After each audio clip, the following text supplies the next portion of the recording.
Sometimes life brings you exactly what you need in the most unexpected way.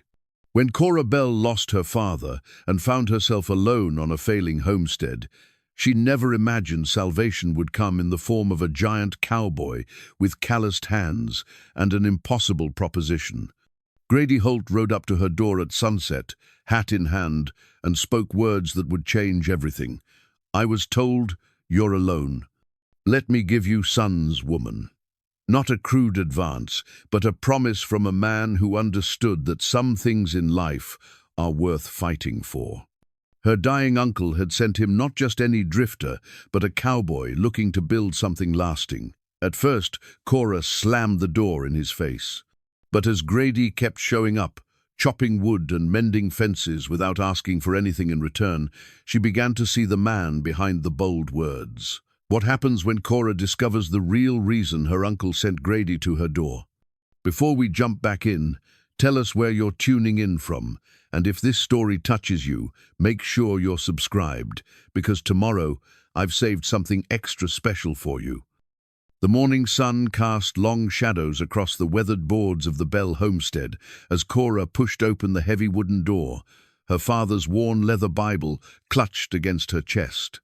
Inside its pages, pressed wildflowers marked the passages he'd read to her as a child, reminders of gentler times when the land felt like a blessing rather than a burden she could barely shoulder. 3 months had passed since Samuel Bell drew his last breath in the very bed where Cora now slept alone each night, listening to the wind whistle through loose boards and wondering how much longer she could hold on to the only home she'd ever known. The debts mounted higher each week, and the letters from creditors grew more threatening with each delivery. She stepped onto the sagging porch, boots creaking against planks that needed replacing, another task on a list that seemed to grow longer while her resources dwindled. The morning air carried the scent of sage and dust, familiar smells that should have comforted her, but now only reminded her of everything slipping through her fingers like grain through a sieve. Dry Creek stretched out before her in all directions, a vast expanse of golden grassland, broken by weathered fence posts and the occasional cluster of cottonwoods marking a water source. Her father had always called it God's country, and she could see why. The rolling hills caught the light like waves on a golden sea, and the sky stretched endless and blue above mountains that seemed to touch heaven itself. But beauty didn't pay the bills or mend the fences or chase off the wolves that had been growing bolder as winter approached. Beauty didn't replace the cattle that had wandered off through broken barriers or make up for the crops that had failed during the summer drought. Cora Bell had never intended to be a rancher. At 28, she should have been married with children of her own, perhaps teaching school in town like she'd planned before her father's health began failing. Instead, she found herself struggling to understand ledgers and livestock, trying to make sense of a world that had always been her father's domain. The sound of approaching hoofbeats broke through her morning reverie, and she shaded her eyes against the sun to see a rider approaching from the east. Her heart sank as she recognized the broad-shouldered silhouette of Frank Morrison, the bank's representative who'd been making increasingly frequent visits to discuss her mounting debts. Morrison dismounted with the practiced ease of a man who spent most of his days in the saddle, collecting on overdue payments and assessing property values for foreclosure. His face was stern but not unkind. He'd known her father and respected the Bell family's long history in Dry Creek. "Morning, Miss Bell," he called out, removing his hat as he approached the porch. "I'm afraid I've got some paperwork that needs your attention." Cora's stomach tightened, but she kept her voice steady. "Mr. Morrison, I suppose you're here about the payment that's due next week." "I am indeed." He pulled a folded document from his vest pocket. "The bank's been more than patient, Miss Bell, on account of your father's good standing in the community. But patience only stretches so far, and the board is asking questions." She accepted the papers with trembling fingers, though she already knew what they contained. Another extension, another set of terms that grew more impossible with each revision. The numbers might as well have been written in a foreign language for all the sense they made to someone who'd spent her life with books and children rather than cattle and contracts. "How much time do I have?" she asked, though the answer would likely steal what little sleep she'd been managing. 6 weeks, Miss Bell. After that, we'll have no choice but to begin foreclosure proceedings." Morrison's voice carried genuine regret. "Your father was a good man, and this land has been in your family for nigh on 40 years. Nobody wants to see it go to strangers." But strangers were exactly what would claim it, Cora knew. Men like Silas Crane, who'd been circling the struggling homesteads like a vulture, buying up failed properties for a fraction of their worth. She'd heard the stories from neighbors, families who'd worked their land for generations, forced to pack up and move to town, taking whatever work they could find. After Morrison left, Cora sat on her porch steps and opened her father's Bible to a passage he'd marked with a pressed violet. "Be strong and of good courage," the verse read, but courage felt like a luxury she couldn't afford when reality pressed down like a weight on her chest. The nearest neighbor, Martha Henley, lived 5 miles to the south with her husband Tom and their 3 young children. They'd been kind enough since Samuel's passing, bringing meals and offering help when they could spare it from their own struggles. But times were hard for everyone, and Cora couldn't bring herself to burden others with problems they couldn't solve. To the north lived the Johnsons, an older couple whose own children had moved east, seeking opportunities that Dry Creek couldn't provide. They'd offered to let Cora stay with them if she lost the homestead, but the thought of leaving felt like betraying everything her father had worked for. The land itself told the story of generations of effort and hope. Her grandfather had claimed this section when the territory first opened to settlers, building the original cabin with logs cut from the creek bottom. Her father had expanded it, adding the larger main room and the sturdy barn that still housed the few remaining cattle. Every fence post, every carefully tended field, every improvement spoke of dreams and determination. The family cemetery on the hill overlooked it all, marked by simple wooden crosses and the larger stone marker her father had commissioned for her mother's grave. "Cora Bell, beloved wife and mother," it read, though Cora barely remembered the woman who died when she was just 5 years old. Now Samuel rested beside his wife, and Cora faced the possibility that she might be the last Bell to call this place home. The weight of that responsibility pressed down on her shoulders as she watched the sun climb higher, marking another day, closer to a deadline she couldn't meet. She rose and walked to the barn, where her father's tools hung in neat rows on the wall. His work gloves still held the shape of his hands, and his favorite hammer showed the wear of countless repairs and improvements. These were the implements of a man who'd believed in the future, who'd invested sweat and hope into every board and nail. The few remaining cattle grazed in the near pasture, their presence a reminder of better times when the herd had numbered in the hundreds. Disease and drought had taken their toll, and Cora had been forced to sell most of the stock just to keep up with the most pressing debts.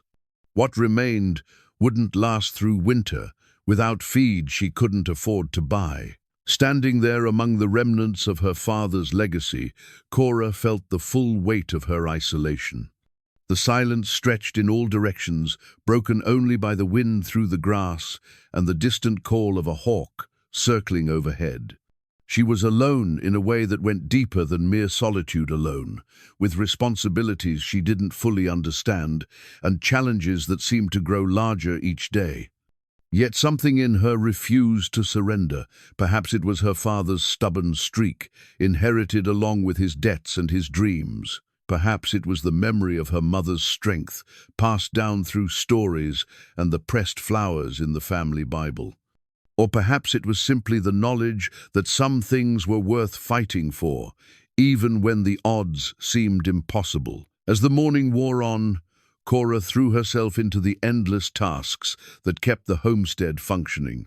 She mended harness leather, tended her small vegetable garden, and repaired a section of fence that had come loose in the previous week's windstorm. The work was hard, but it kept her hands busy and her mind focused on problems she could actually solve. The sun had reached its zenith when she noticed movement on the horizon, a single rider approaching from the direction of town. Her first thought was that Morrison had returned with more bad news, but as the figure drew closer, she realized this was someone she'd never seen before. The rider was tall, even-mounted, with shoulders broad enough to block out the sun. He sat his horse with the easy confidence of a man who'd spent his life in the saddle, and something in his bearing suggested both strength and purpose. As he drew nearer, Cora could see the weathered leather of his chaps, the practical cut of his clothes, and the careful way he surveyed the land around him. But it was the sunset sky behind him that caught her attention most, the way the golden light seemed to frame his approach like some sort of divine appointment.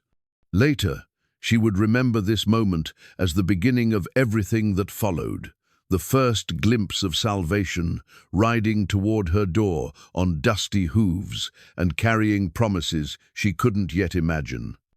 The rider who approached Cora's homestead that afternoon brought with him a yellowed letter that would change everything. But first came Uncle Moses, arriving in a wagon driven by the town doctor, his once powerful frame reduced to skin and bones beneath a threadbare blanket. Moses Bell had been her father's younger brother, a wanderer who'd spent his life chasing opportunities across the Western Territories. Cora hadn't seen him in nearly 5 years, and the sight of him now, grey-faced and struggling for each breath, sent a chill through her heart that had nothing to do with the approaching evening. "Cora, child," he wheezed as the doctor helped him down from the wagon. "I came as soon as I heard about Samuel. Lord knows I should have been here sooner." She helped settle him in her father's old chair by the fireplace, noticing how his hands shook as he reached into his coat pocket. The letter he withdrew was creased and worn, as if he'd carried it for a long time. "I wrote this months ago," Moses said, his voice barely above a whisper. "Sent it to a man I trust, a man I knew would come if I asked. Samuel made me promise, before he got sick, that I'd see you taken care of if anything happened to him." Cora's throat tightened. "Uncle Moses, I can manage." "No, child, you can't. Not alone. Not with what's coming." His eyes held a clarity that seemed to burn brighter as his body grew weaker. "There are wolves circling this place, and I don't just mean the 4-legged kind. Silas Crane's been asking questions about our land, about what might be under it." The letter crackled as he pressed it into her hands. The paper was so thin she could see her fingers through it, and the ink had faded to brown. But the words were clear enough. "Grady, I'm calling in that favor. There's a woman in Dry Creek who needs a good man. Come, ready to stay. Moses." "Who is Grady?" Cora asked, though she suspected she already knew. Before Moses could answer, the sound of approaching hoofbeats drew their attention. Through the window, they could see the tall rider dismounting near the porch, his movements deliberate and unhurried, despite the urgency that seemed to surround his arrival. The knock on the door came with the authority of a man accustomed to being heard. When Cora opened it, she found herself looking far up at a face weathered by sun and wind, framed by dark hair that needed cutting. His hat was in his hands, revealing eyes the color of storm clouds, and his presence filled the doorway like he was carved from the same stone as the mountains. "Ma'am," he said, his voice deep and respectful, "I'm Grady Holt. I was told you're alone. Let me give you sons, woman." The words hung in the air between them like smoke from a gun barrel. Cora felt heat flood her face, part shock and part something else she couldn't name. Behind her, Uncle Moses began to chuckle, a sound that quickly turned into a coughing fit. What did you just say to me?" Cora managed, her voice rising. Grady's expression didn't change, though she caught a flicker of something amusement perhaps in those grey eyes. "I said what I meant, ma'am. Moses wrote that you needed a good man, and I'm here to be that man. Marriage, children, a life built on honest work and mutual respect. I'm not talking about anything improper. Get off my property." The words came out sharper than she intended, but the audacity of this stranger, this giant of a man who thought he could simply announce his intentions like he was ordering supplies, made her blood boil. "Cora, Moses's voice carried a weight that made her pause. Let the man speak his piece. You need to hear what he has to say. She turned to her uncle, ready to argue, but the look in his eyes stopped her. There was something there, knowledge, perhaps, or simply the urgency of a dying man who understood that time was running short. Grady stepped back from the doorway, giving her space while maintaining his respectful posture. Ma'am, I know how it sounds, but I've come a long way because Moses asked me to, and because he told me about a woman who's fighting to keep her family's land. I'm not here to take advantage. I'm here to help, if you'll let me. And what makes you think I need help? She demanded, though even as she spoke the words, she could feel the weight of the foreclosure notice in her pocket. Because Moses wouldn't have sent for me otherwise, and because I can see it in your eyes, you're carrying a load that's too heavy for one person. His voice gentled. I've been where you are, ma'am. Lost everything once, had to start over from nothing. The only thing that saved me was accepting help when it was offered. Moses struggled to sit forward in his chair. Grady here used to manage the biggest spread in Colorado. 5,000 head of cattle, more land than you could ride across in a day. He built that operation from the ground up, turned a failing ranch into the most profitable outfit in 3 counties. What happened? Cora found herself asking, despite her anger. Grady's jaw tightened almost imperceptibly. Owner's son came of age, decided he knew better than the hired help, drove the operation into the ground within 2 years. I stayed too long, tried to save something that couldn't be saved. And now you think you can save me? The words carried more bitterness than she intended. No, ma'am. I think maybe we can save each other. The simple honesty in his voice caught her off guard. She'd expected arrogance, presumption, the kind of swagger she'd seen from men who thought a woman alone was easy prey. Instead, she heard something that sounded almost like vulnerability. Moses began coughing again, harder this time, and blood flecked his lips when he pulled his handkerchief away. The doctor, who'd been waiting quietly by the door, moved forward with concern. I need to get him to bed, the doctor said. He shouldn't have made this trip, but he insisted. As they helped Moses to the small bedroom, he gripped Cora's hand with surprising strength.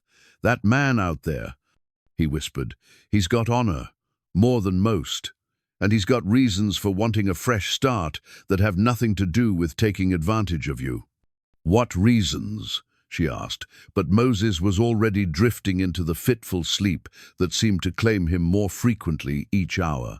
When she returned to the main room, she found Grady still standing by the door, hat in hand, waiting with the patience of a man who understood that some decisions couldn't be rushed. Your uncle's dying, he said quietly. I know. He loves you, enough to swallow his pride and ask a favor from someone he hasn't seen in 10 years. Cora studied his face, looking for signs of deception or calculation. And what favor did he ask? To make sure you don't lose everything your family built, to give you sons who'll carry on the Bell name and keep this land in the family where it belongs. The bluntness of it should have offended her. Instead, she found herself thinking of the foreclosure notice, of the empty rooms that echoed with loneliness, of the family cemetery where she might someday rest as the last of her line. You don't know me, she said. I could be terrible, I could be mean or lazy or... You're not. His certainty surprised her. Moses told me about you, about how you came home from teaching school to care for your father, about how you've been fighting to keep this place going despite having no training for ranch work. A lazy woman doesn't mend fence in the heat of summer. A mean woman doesn't press wildflowers in her father's Bible. She startled at that last observation. He'd been watching her that closely. I saw you reading on the porch when I rode up, he explained. The way you held that book, like it was precious. That tells me what kind of woman you are. And what kind is that? The kind worth building a life with. The words hung between them as the sun began to set beyond the windows, painting the room in shades of gold and amber. Somewhere in the distance, a coyote called, and the sound seemed to underscore the vastness of the land, stretching away in all directions. I need time to think, Cora said finally. Grady nodded. I'll make camp by the creek, give you all the time you need, and if I decide the answer is no, then I'll respect that and ride on." But something in his voice suggested he didn't think that would happen, and as Cora watched him walk back to his horse, she found herself hoping he was right. Cora woke before dawn to the sound of hammering. She dressed quickly and stepped onto her porch to find Grady already at work, replacing the broken fence posts that had been troubling her for weeks. The weathered wood lay in neat piles beside fresh-cut timber, and he moved with the efficiency of a man who'd spent his life working with his hands. He'd camped by the creek as promised, and she could see the small circle of stones where he'd built his fire. The careful way, he'd chosen a spot that wouldn't interfere with her water access or disturb the cattle. Even in making himself comfortable, he'd shown consideration for her property. "Morning," he called when he noticed her watching. "Hope the hammering didn't wake you." It did. She walked closer, noting the precision of his work. The posts were set perfectly straight, the wire stretched taut and even. "You don't waste time. Daylight's too precious to waste. Besides, these needed fixing, and I had the energy for it." She wanted to object, to tell him he had no right to make improvements without permission, but the truth was, she'd been dreading this particular job. The old posts had rotted below ground level, and digging them out would have taken her the better part of a week. "I can pay you for the materials," she said, though they both knew she couldn't afford to. "No need. I had the lumber in my wagon." "You just carry fence posts around?" He paused in his work, leaning against his shovel.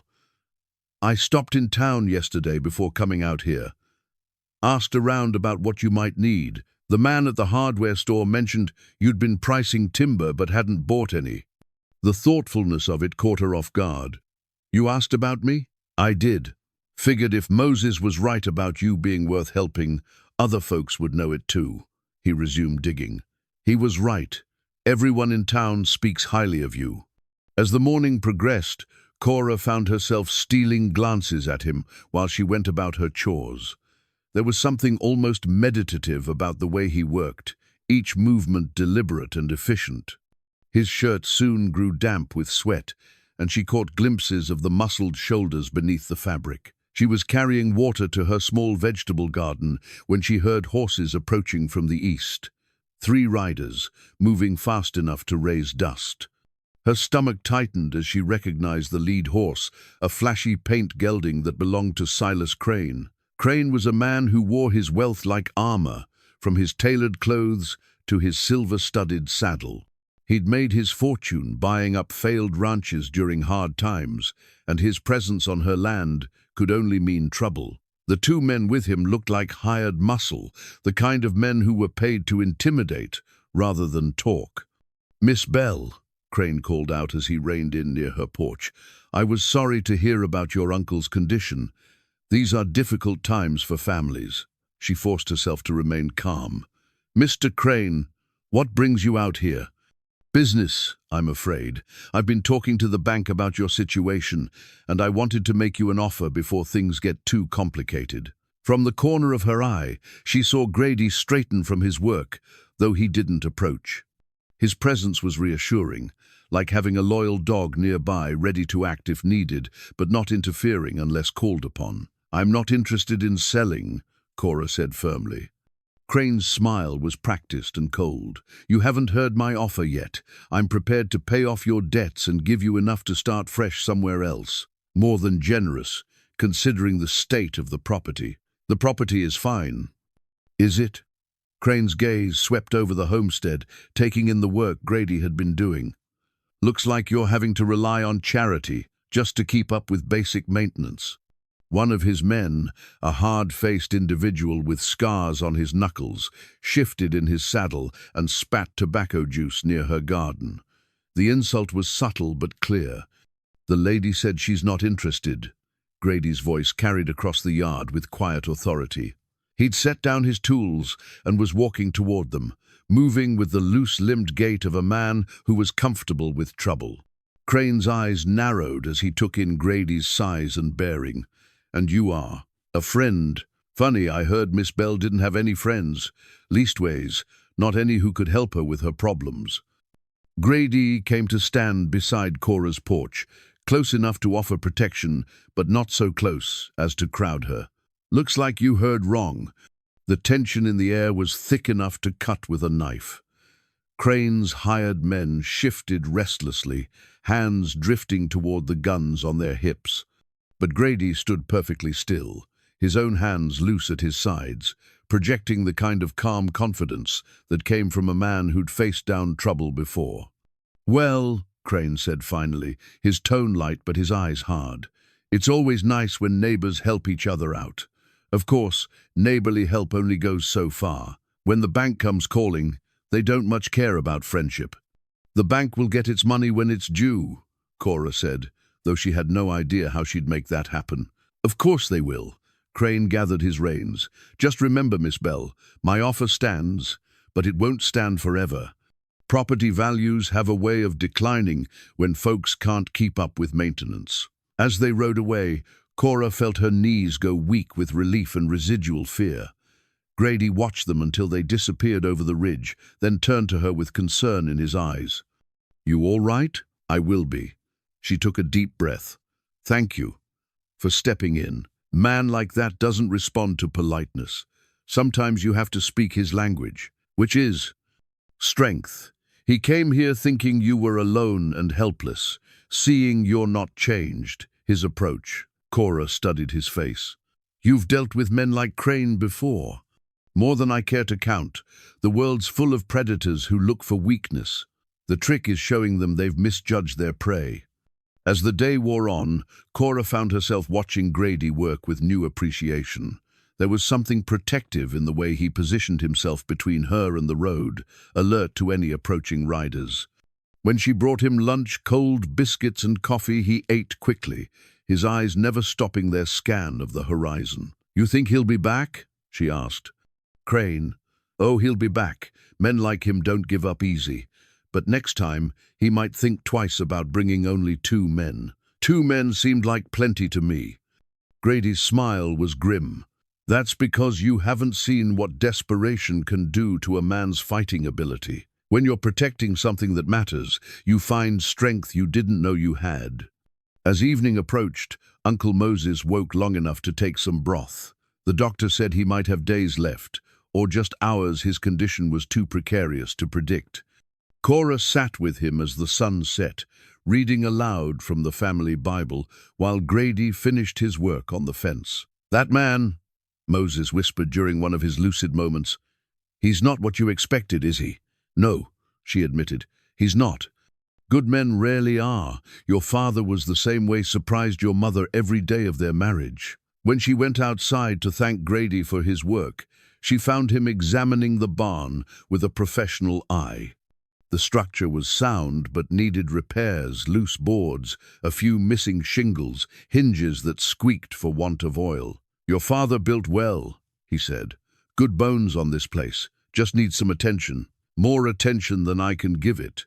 "More than you can give it alone," he corrected. "But you're not alone anymore, if you don't want to be." The words carried weight beyond their simple meaning. Standing there in the gathering dusk, with the first stars appearing overhead, Cora felt something shift inside her chest. Not love, it was too early for that, but the recognition that this man represented something she'd almost forgotten existed. 3 days later, Uncle Moses passed peacefully in his sleep, and Cora found herself planning another funeral in the family cemetery. Grady appeared at her kitchen door as she struggled with the arrangements, holding his hat and wearing the uncomfortable expression of a man navigating delicate territory. "I'd like to help," he said simply. "If you'll let me." She nodded, not trusting her voice. The next hours passed in a blur of activity as neighbors arrived to pay their respects. Martha Henley brought food, Tom Johnson dug the grave, and the preacher from town rode out to perform the service. Through it all, Grady worked quietly in the background, directing traffic, helping with the heavy work, making sure everything ran smoothly. It was during the meal after the service that Cora learned more about the man who'd appeared so unexpectedly in her life. She overheard him talking with Tom Johnson about cattle management, and the older rancher's respectful attention told her that Grady's reputation preceded him. "You're the Holt who turned around the Morrison spread in Colorado," Tom said. "Heard about that from my brother-in-law. Said you took a ranch that was bleeding money and made it profitable inside 2 years." Grady's silver spurs caught the lamplight as he shifted uncomfortably. "That was a long time ago." "Not so long. What brings you to Dry Creek?" Cora watched Grady's face carefully as he considered his answer. "Looking for a new start," he said finally. "Sometimes a man needs to move on from past failures." Later, after the neighbors had gone home, Cora found herself alone with Grady for the first time since his arrival. They sat on her porch in the cooling evening air, listening to the distant call of coyotes and the rustle of wind through the cottonwoods. "Tell me about the spurs," she said, nodding toward the intricate silver work that adorned his boots. His hand moved unconsciously to touch them.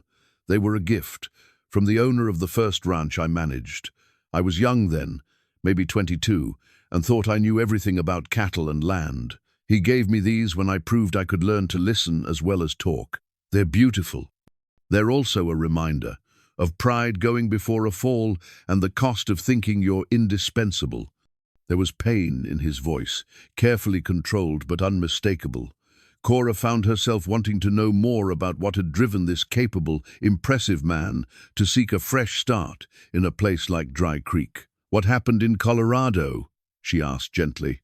Grady was quiet for so long she thought he might not answer. When he finally spoke, his voice was low and thoughtful. "I fell in love with the wrong woman, the owner's daughter.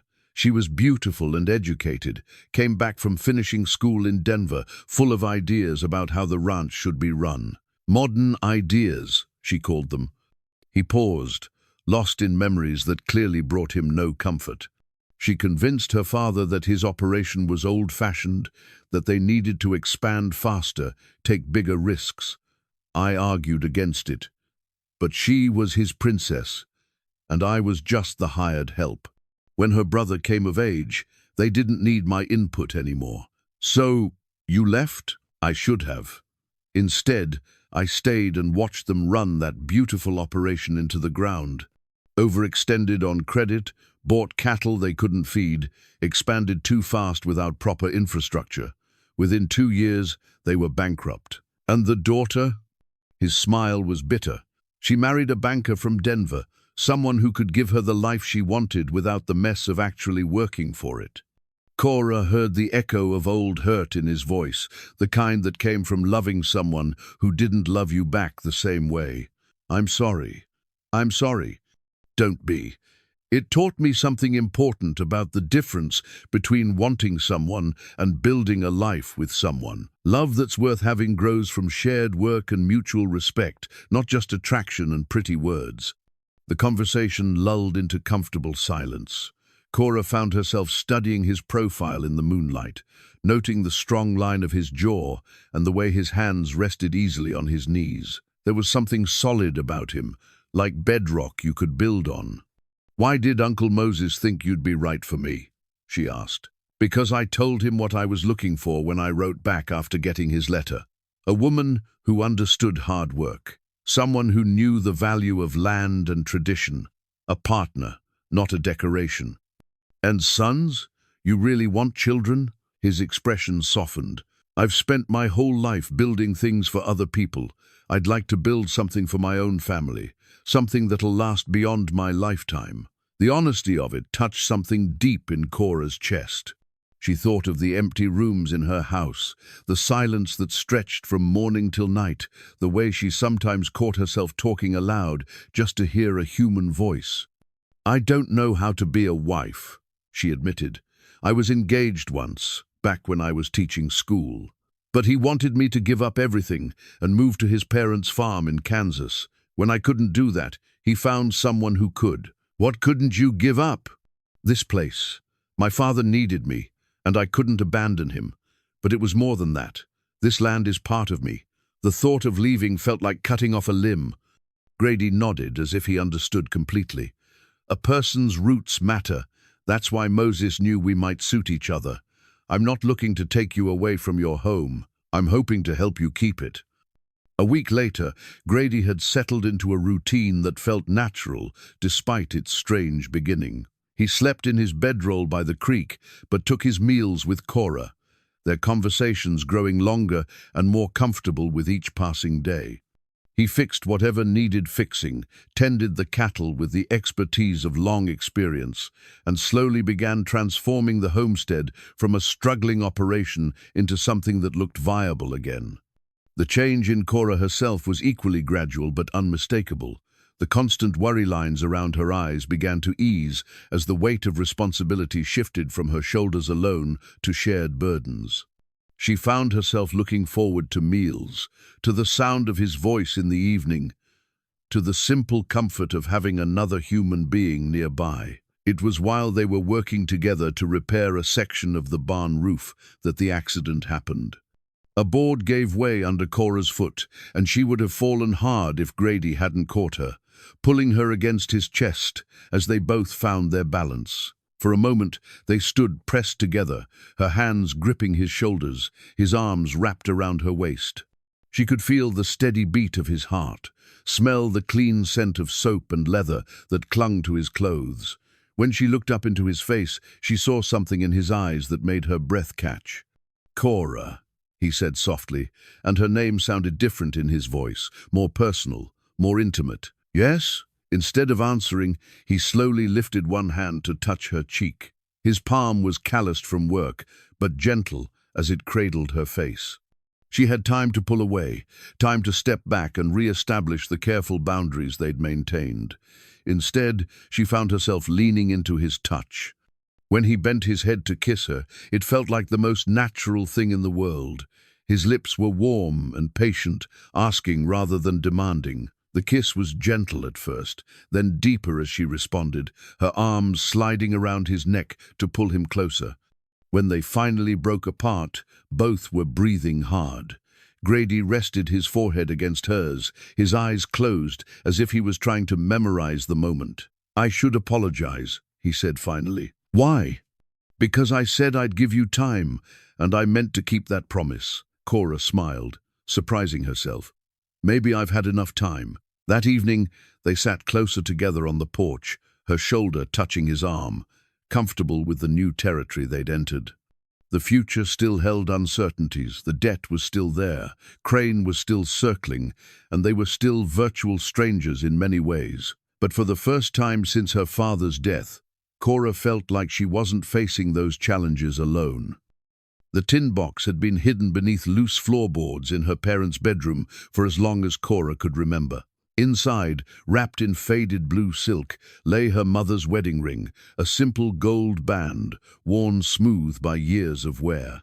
She'd discovered it as a child and been forbidden to touch it, but now, sitting on her bed with Grady's proposal weighing on her mind, she found herself turning the ring over in her fingers.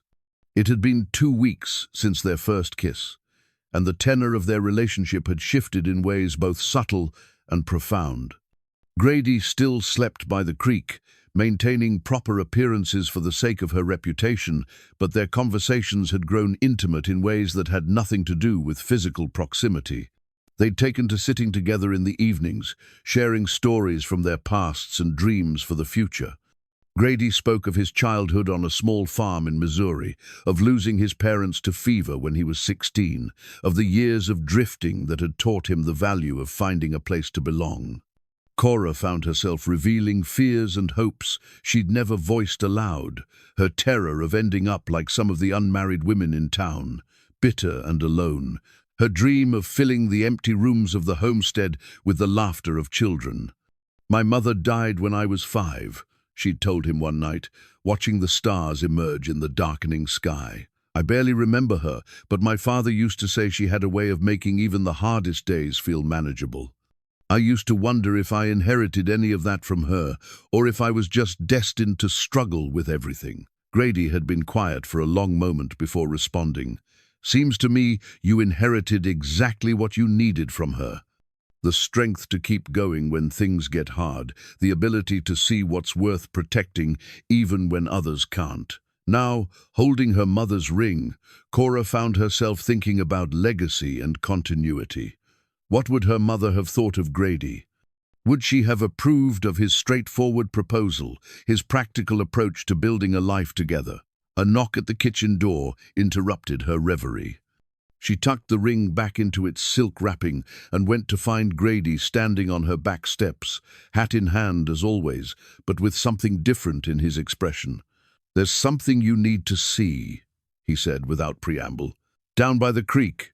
She followed him through the evening light, noting the tension in his shoulders, the way his hand rested near the gun on his hip. As they approached the water, she saw what had alarmed him: fresh tire tracks in the soft earth, leading to a spot where someone had obviously spent time examining the creek bed. "Prospectors?" she asked. "Maybe. Or someone looking for water rights. Either way, they were here recently, and they took samples." He pointed to small holes dug in the creek bank, the kind made by someone testing soil composition. Cora felt a chill that had nothing to do with the cooling air. "You think this is connected to Crane's interest in the property?" "I think it's connected to something. The question is what?" Grady knelt beside the tire tracks, studying them with the attention of someone who'd learned to read sign. Professional job. They knew what they were looking for. As they walked back to the house, Cora found herself looking at her land with new eyes. What had once seemed like simple rangeland now felt layered with hidden possibilities and potential threats. The familiar landscape that had comforted her since childhood now seemed full of secrets she couldn't decipher. That night, as they sat on the porch, the conversation turned to more personal matters. Grady had been unusually quiet since discovering the tracks, and Cora could sense him wrestling with something. "There's a widow woman in town," he said finally. "Mrs. Patterson, she's been making it clear that she'd welcome my attention." Cora felt an unexpected stab of jealousy. "Oh, she's a fine woman. Good cook, keeps a clean house, has a successful boarding house business. Most men would consider her a good catch. Are you interested in her?" Grady turned to look at her directly. "No, but I thought you should know that I have other options. So, when I tell you that I want to build a life with you, you understand it's a choice I'm making, not desperation or lack of alternatives." The honesty of it took her breath away. "Why me, then, when you could have someone established, someone who knows how to be a wife?" "Because Mrs. Patterson, nice as she is, looks at me and sees a solution to her loneliness. You look at me and see a partner. There's a difference. How can you be sure? The way you work beside me without being asked, the way you think about problems instead of just reacting to them, the way you hold your father's Bible like it contains everything important about who you are." His voice softened. "The way you kissed me like you meant it, not like you were settling for what was available." Heat flooded Cora's cheeks at the mention of their kiss. They'd shared several more since that first one, each more intimate than the last, and she found herself thinking about his hands and his mouth at inappropriate moments throughout the day. "Grady," she began, then stopped, unsure how to voice what she was feeling. "What is it?" "I'm scared," she admitted. "Not of you, but of everything else.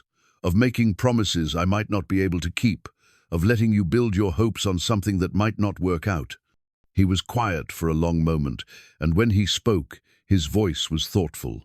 "You know what I learned from losing that ranch in Colorado? That fear of failure can be more destructive than failure itself.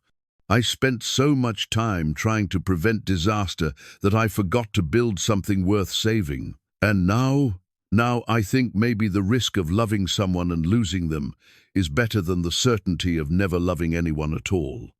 The next morning brought Martha Henley riding hard toward the homestead, her horse lathered with sweat and her face pale with worry. Cora met her at the gate, immediately alarmed by her friend's distress. "Cora, thank God you're here," Martha gasped, sliding down from her horse. "It's Tom. He's taken sick, fever and chills, can barely keep anything down. The children are scared, and I don't know what to do." Without hesitation, Cora began gathering supplies, medicines from her father's old kit, food that would be easy to digest, clean linens for changing bedding.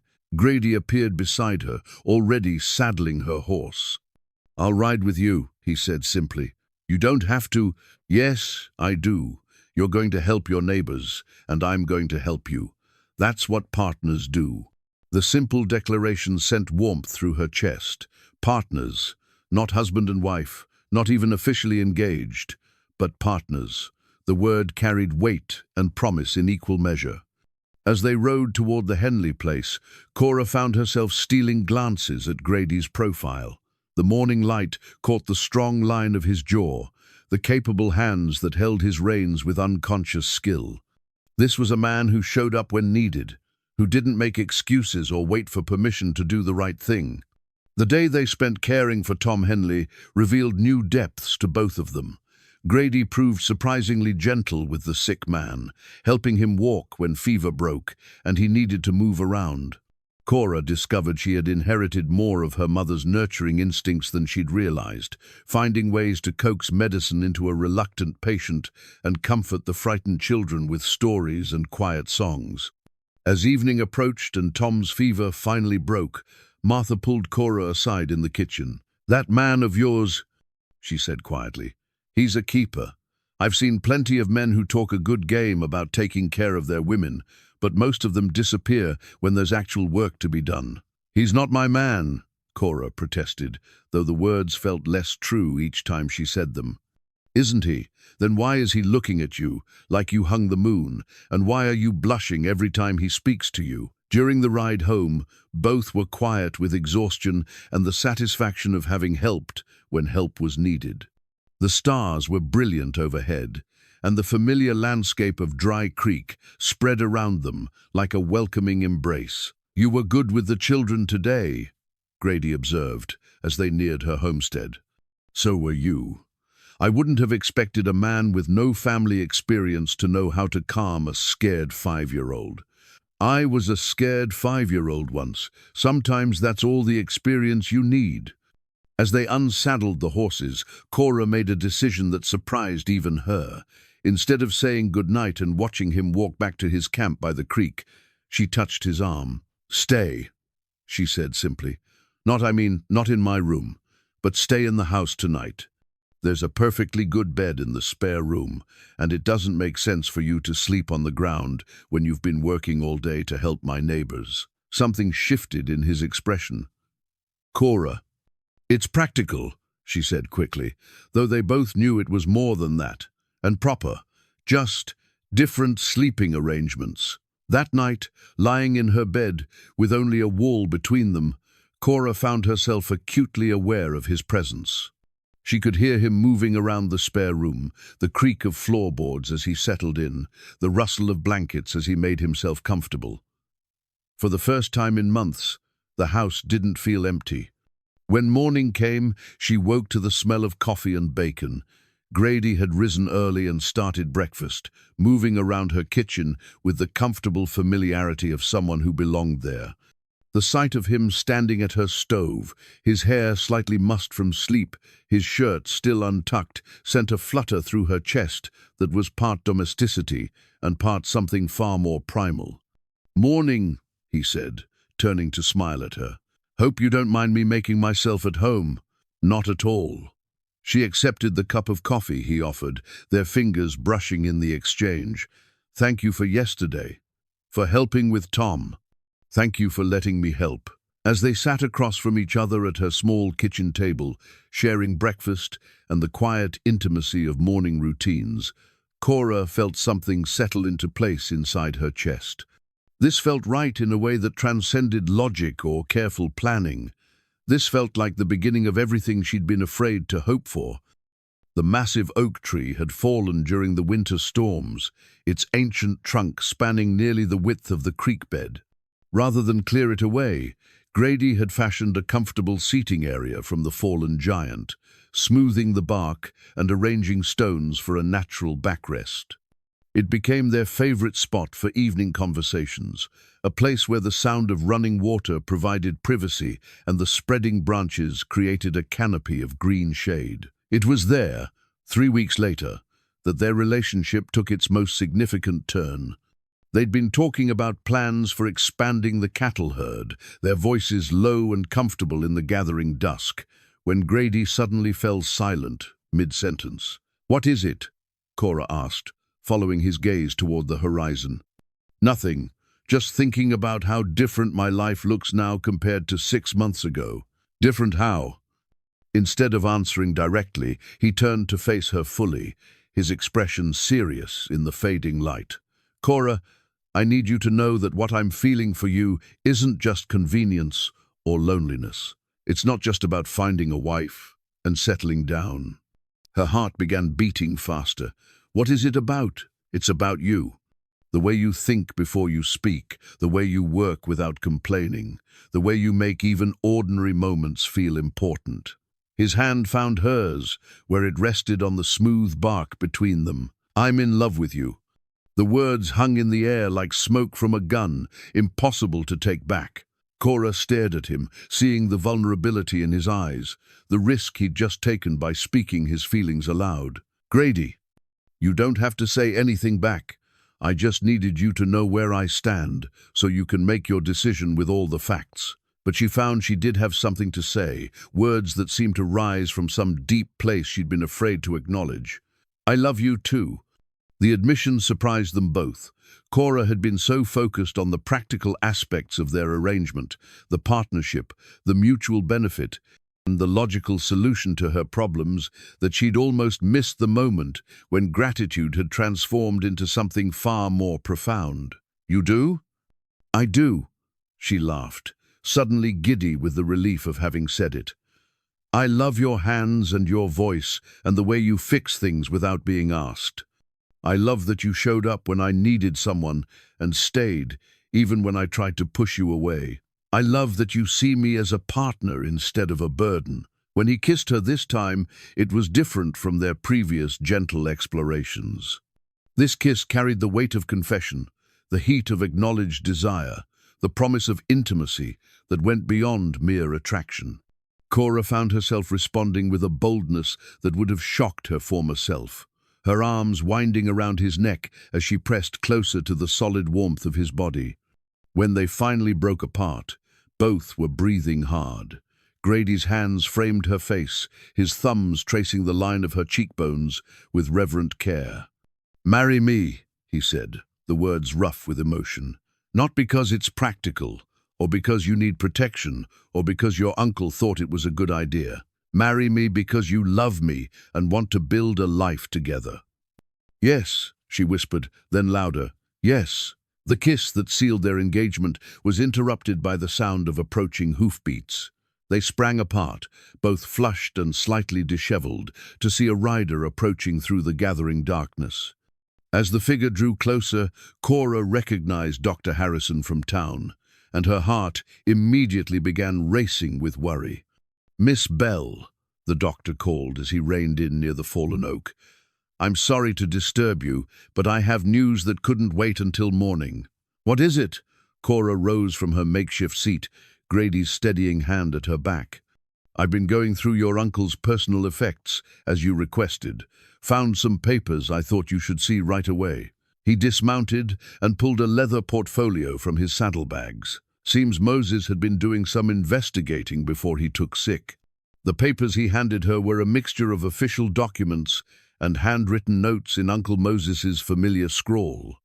In the lamplight from the house, Cora could make out survey maps, legal descriptions, and what appeared to be correspondence with the Territorial Land Office. What am I looking at? She asked. Evidence that your property boundaries are not what you think they are, Dr. Harrison said grimly. According to these surveys, your father's original claim extended much further east than the current fence lines suggest. There's about 300 acres that should be yours but aren't being counted in the current land assessment. Grady leaned over her shoulder to study the documents, his knowledge of ranch management making him quicker to grasp the implications. 300 acres of grazing land? Better than that, the doctor replied. 300 acres that include the main water rights for this section of the creek, rights that would be worth a considerable fortune to someone looking to control water access in a drought-prone region. Cora felt the world shift beneath her feet. Are you saying?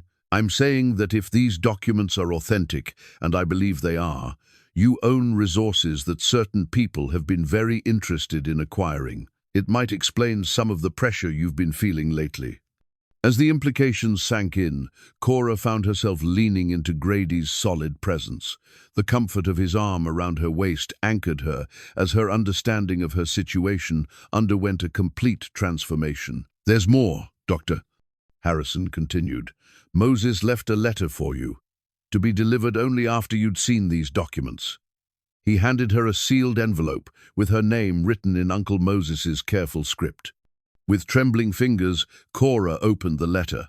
The contents were brief but devastating. "Cora, if you're reading this, I'm gone, and you've seen the proof of what I suspected.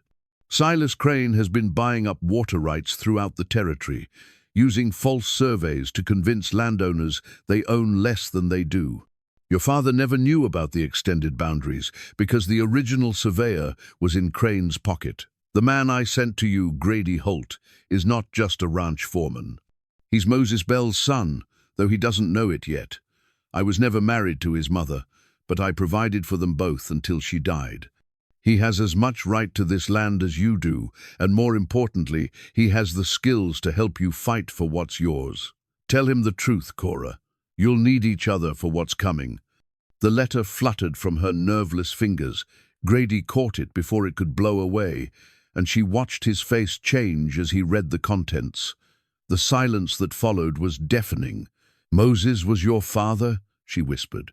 Grady's expression was carefully controlled, but she could see the shock in his eyes. "I never knew. My mother told me my father was a traveling man who couldn't stay in one place. She never mentioned his name.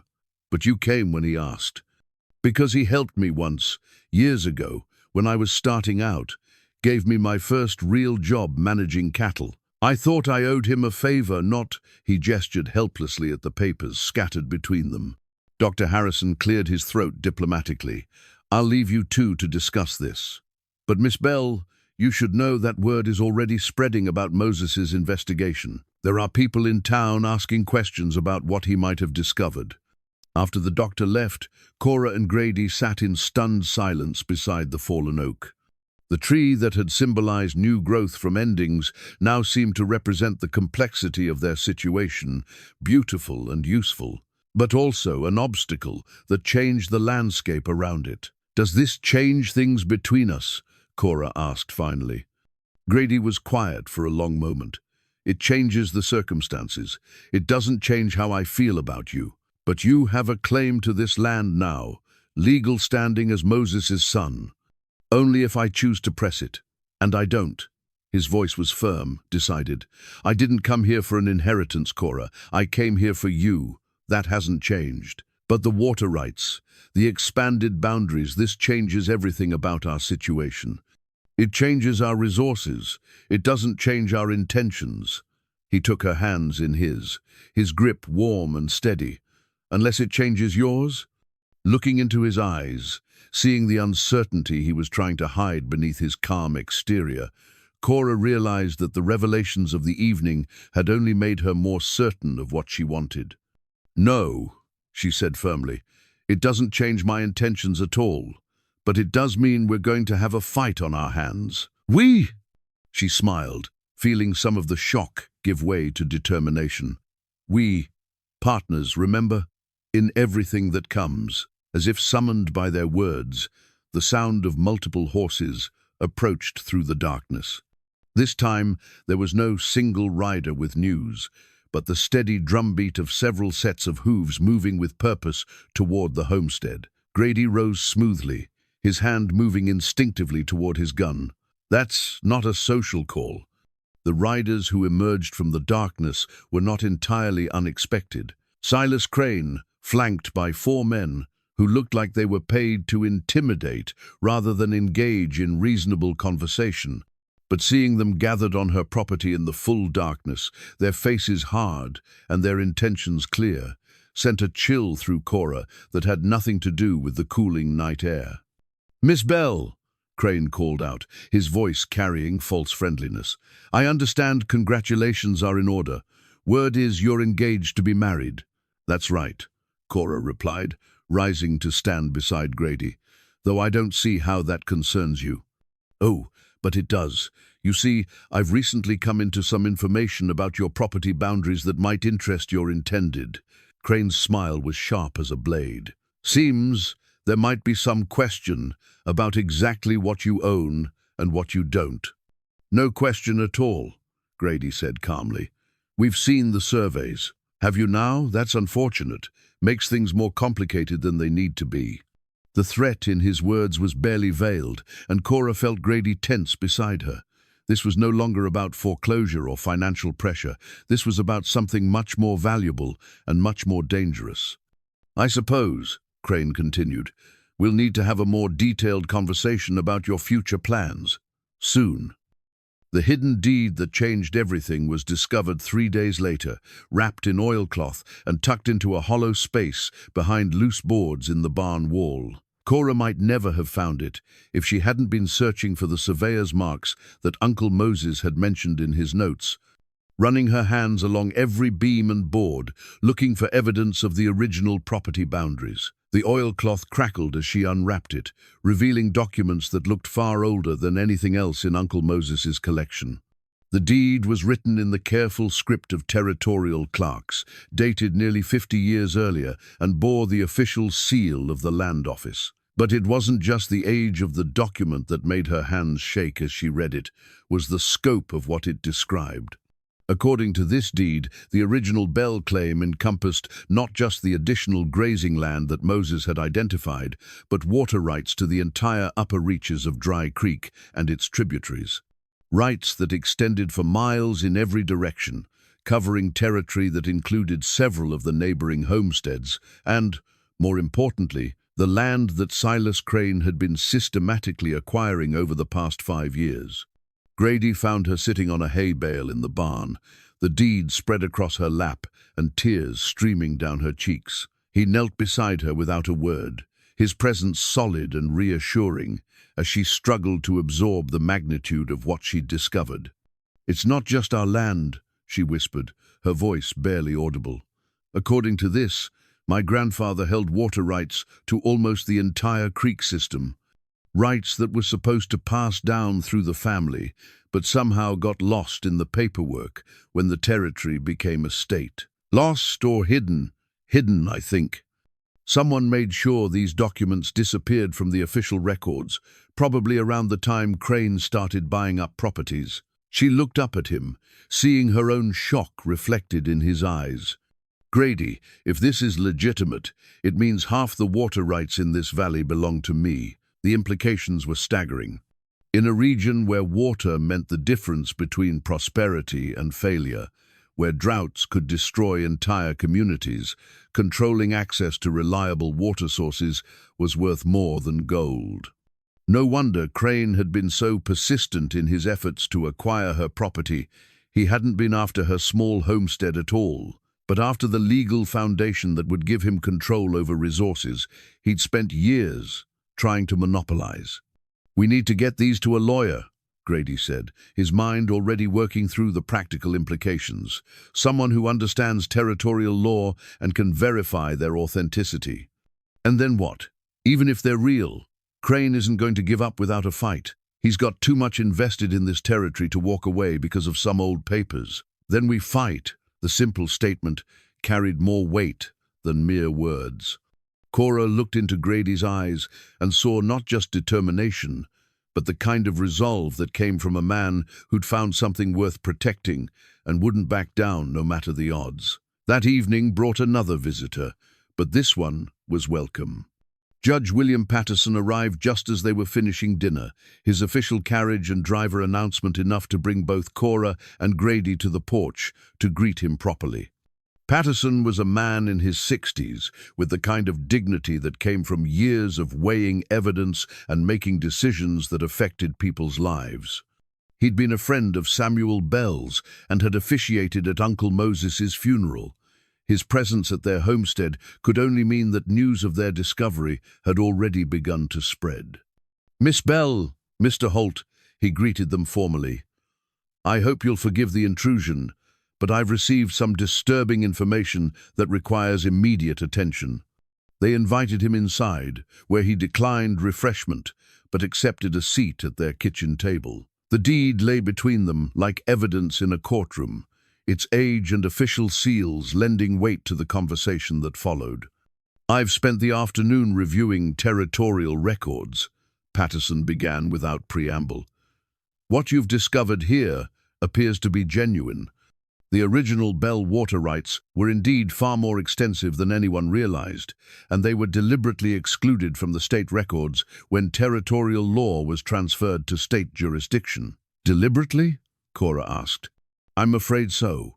The clerk responsible for that particular transfer was a man named Douglas Freeman, who coincidentally left public service shortly afterward to become Silas Crane's business manager. He's been dead for 10 years, but the evidence of his manipulations is clear to anyone who knows how to read the discrepancies." Grady leaned forward, his elbows on the table. "What are our options, Judge?" "Legally, your position is strong. These water rights are yours by inheritance and have never been legally transferred to anyone else. The sales that Crane has made to other property owners are invalid in terms of water access. He's been selling rights he never owned." "But practically," Patterson's expression grew grave, "practically, you're facing a man who has built his entire fortune on controlling water in this region. He won't give up that control easily, and he has resources to fight you in ways that go well beyond courtrooms." As if summoned by their words, the sound of approaching riders once again broke the evening quiet. But this time the number was larger, at least 8 men from the sound of the hoofbeats, and they approached with the confidence of people who expected no resistance. "Stay inside," Grady ordered, rising and checking his gun. "This doesn't feel like a conversation." But Cora was already moving toward the door. "This is my land and my fight. I won't hide in my own house." Judge Patterson surprised them both by standing as well. "If you'll permit me, I'd like to be present for whatever Mr. Crane has to say. As an officer of the court, my presence might encourage him to keep this discussion within legal bounds." The 3 of them stepped onto the porch as Crane's party reined in before the house. In addition to Crane himself, Cora recognized several men who worked for him, plus a few she didn't know who had the look of hired guns rather than ranch hands. The message was clear. This was not a negotiation. "Judge Patterson," Crane said, his surprise evident, "I wasn't expecting to find you here." "Mr. Crane, I understand there are some questions about property rights that might benefit from judicial oversight." Crane's smile was cold. "Questions that could be resolved very simply if Miss Bell would be reasonable about her situation." "What situation is that?" Cora asked, though she already knew where this was heading. "The situation where you've come into possession of certain documents that don't rightfully belong to you. Documents that concern property, claims that predate current ownership records." "You mean the documents that prove my family's legitimate claim to water rights you've been illegally selling?" Cora's voice carried more confidence than she felt. "I mean the documents that are based on territorial claims that were superseded when this became a state, claims that have no legal standing under current law." Judge Patterson stepped forward slightly. "I'm afraid that's not correct, Mr. Crane. Territorial water rights that were established prior to statehood remain valid unless they were explicitly transferred through proper legal channels. These were not." The silence that followed was heavy with tension. Cora could see Crane's men shifting restlessly in their saddles, hands moving closer to weapons. Beside her, Grady had gone very still in the way of a man preparing for violence. "Judge," Crane said finally, his voice deceptively reasonable, "I think you'll find that the legal situation is more complex than it appears. There are questions about the authenticity of those documents, about whether they were obtained through proper channels, about the reliability of records that are so conveniently discovered after all these years. Are you suggesting they're forgeries?" Patterson's tone was sharp. "I'm suggesting that a thorough investigation might be in order. The kind of investigation that could take years to resolve, during which time Miss Bell would face considerable legal expenses, defending claims that might ultimately prove unfounded." The threat was clear. Even if Cora's position was legally sound, Crane had the resources to tie her up in court until she was bankrupted by legal fees. and during that time he could continue operating as if the water rights were his. Of course, Crane continued, there is a simpler solution. Miss Bell could accept my original offer for her property, plus a substantial bonus for any inconvenience this confusion has caused. Everyone walks away satisfied, and there's no need for expensive legal proceedings. And if I refuse? Cora asked, though she already knew the answer. Crane's smile didn't reach his eyes. Then I suppose we'll see how much fight you really have in you. After Crane and his men left, the three of them sat in the kitchen, while Judge Patterson explained the realities of their situation.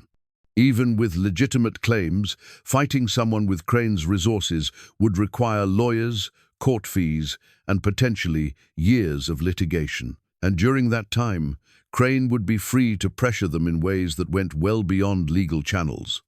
There is one factor that might work in your favor, Patterson said, as he prepared to leave. Mr. Holt's parentage, if it can be established legally, gives him equal claim to the Bell water rights as Moses's acknowledged son. Two claimants are harder to intimidate than one, and if anything happens to Miss Bell, the rights would pass to him rather than reverting to territorial control. After the judge left, Cora and Grady sat together in the lamplight, the enormity of their situation settling over them like a heavy blanket. They'd gone from planning a simple wedding and trying to save a failing homestead to holding documents that could reshape the entire economic structure of the territory.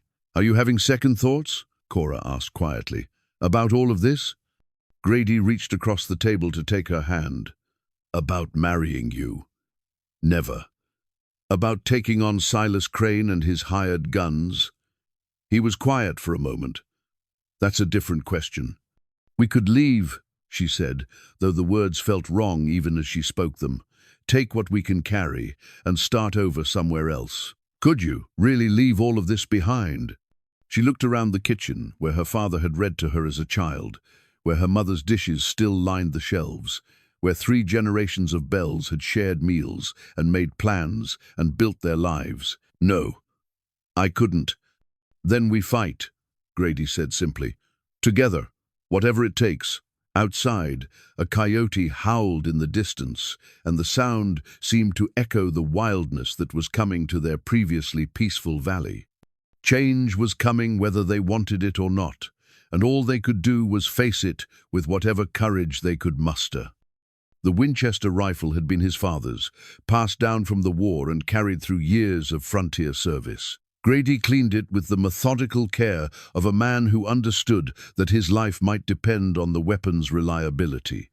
The morning light streaming through the barn door caught the gleam of oil on steel as he worked, his movements precise and practiced. 3 weeks had passed since Judge Patterson's visit, and the pressure from Crane had escalated in ways both subtle and direct. Fence lines had been cut in the night, forcing their few remaining cattle to wander onto neighboring properties where they could be impounded for trespassing. Supplies ordered from town had mysteriously failed to arrive, and the bank had suddenly demanded immediate payment of fees that had never been assessed before. More troubling were the strangers who'd been seen around Dry Creek, hard men with careful eyes who claimed to be looking for work, but asked too many questions about the Bell property and its inhabitants. The message was clear.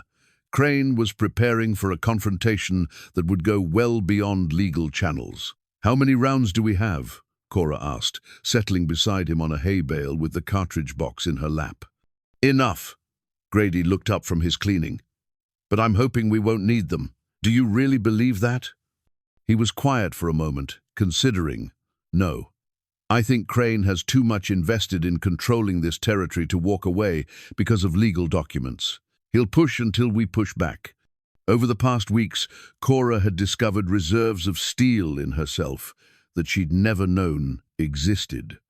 The woman who'd once been afraid of losing her family's homestead had transformed into someone prepared to fight for water rights that could affect the entire region. She'd learned to load and fire Grady's spare revolver, practiced until her hands no longer shook when she pulled the trigger, and made peace with the possibility that survival might require her to use violence in defense of what was theirs. Tom Johnson rode over yesterday while you were in town. she said, sorting cartridges with steady fingers. He wanted to let us know that he and Martha are standing with us. Whatever comes, that's good to know. We'll need allies. He also said that 3 more families received visit from Crane's men this week. Offers to buy their properties at prices well below market value, with suggestions that things might get difficult for people who refused. Grady's jaw tightened. He's trying to clear out anyone who might support us, isolate us before he makes his final move. The sound of approaching hooves interrupted their conversation, but this time the visitor was expected. Dr. Harrison had volunteered to serve as a go-between, carrying messages and information between the scattered homesteads while maintaining his neutrality as the territory's only physician. "Morning," he called as he dismounted. "I'm afraid I have news you're not going to like." They invited him into the barn, where he could speak without being overheard by any watchers who might be positioned in the surrounding hills. His expression was grave as he pulled out a folded paper. "Crane filed a formal complaint with the territorial governor yesterday, claims that you're in possession of stolen government documents and that your water rights claims are fraudulent. He's asking for a federal investigation." Cora felt her stomach drop. Can he do that? He can ask. Whether the governor acts on it is another question, but Crane has connections in the territorial capital. And while an investigation is pending, he's asked for an injunction preventing you from asserting any claims based on those documents. Grady looked up from his rifle. How long would that take to resolve? Months, maybe years. And during that time, Crane continues operating as if the rights are his. What about Judge Patterson? Can't he intervene? Local judges don't have jurisdiction over federal territory disputes. Patterson could rule on the authenticity of the documents, but if there's a federal investigation pending, his hands are tied. After the doctor left, Cora and Grady sat in silence, absorbing the implications of this latest development. Every legal avenue seemed to lead to delays that favored Crane's position, while their own resources dwindled with each passing week. "There's something else," Cora said finally. "Something I haven't told you." Grady set down his rifle and gave her his full attention. "Yesterday, when you were in town, Mrs. Patterson came by. She wanted to warn me that Crane has been asking questions about you specifically, about your background, your military service, your reasons for coming to Dry Creek." "What kind of questions?" "The kind that suggest he's looking for leverage. Something he can use to discredit your claim to Moses' inheritance or your right to stand with me in this fight." Grady was quiet for a long moment. "There are things in my past that wouldn't look good if they were presented in the wrong light. Decisions I made during the war, actions I took that were necessary at the time but might be hard to explain to people who weren't there. Bad enough to undermine our position, bad enough that a smart lawyer could make them sound damning, especially if the audience was already inclined to side against us." That evening, as they sat together on their porch watching the sun set over the disputed territory, Grady took her hand and spoke words that had been building in him for days. "Marry me tomorrow," he said quietly. Cora turned to look at him in surprise. "Tomorrow?" "Judge Patterson can perform the ceremony. We can have it right here, just us, and whatever neighbors are brave enough to stand with us." "Why tomorrow? Why the rush?" Grady's fingers tightened on hers. "Because if something happens to me in the fight that's coming, I want you to have every legal protection I can give you. As my wife, you'd inherit my claim to the Bell rights along with your own. It would make it much harder for Crane to challenge your position." The practicality of it made sense, but Cora found herself shaking her head. "I don't want to marry you because it's strategically advantageous. I want to marry you because I love you and want to spend my life with you. Both can be true at the same time." She was quiet for a moment, studying his profile in the dying light. "Are you expecting to die, Grady?" "I'm expecting trouble, the kind that might not give us a chance to have the wedding we both deserve later." The thought of losing him, just as she'd found the courage to love him, sent a chill through her that had nothing to do with the evening air. But there was something else in his urgency, something that spoke to her own sense that time was running short. "All right," she said finally. Tomorrow. But I want it to be real, not just a legal convenience. I want us to say the words like we mean them, in front of people who matter to us, as the beginning of our life together, instead of just preparation for a fight. It will be real, he promised. Whatever else happens, that will be real. The next morning dawned clear and bright, the kind of day that seemed made for new beginnings. Cora, dressed in her mother's wedding dress, altered to fit her own figure but carrying the weight of family tradition. The fabric was simple, ivory silk, faded with age, but still beautiful, and wearing it made her feel connected to the generations of Bell women who had built their lives on this land. Judge Patterson arrived at mid-morning, along with Tom and Martha Johnson, Dr. Harrison, and a handful of other neighbors who'd chosen to stand with them despite the risks. The ceremony was held in the shade of the cottonwoods by the creek, with the sound of running water providing a peaceful backdrop to the solemn words that bound their lives together.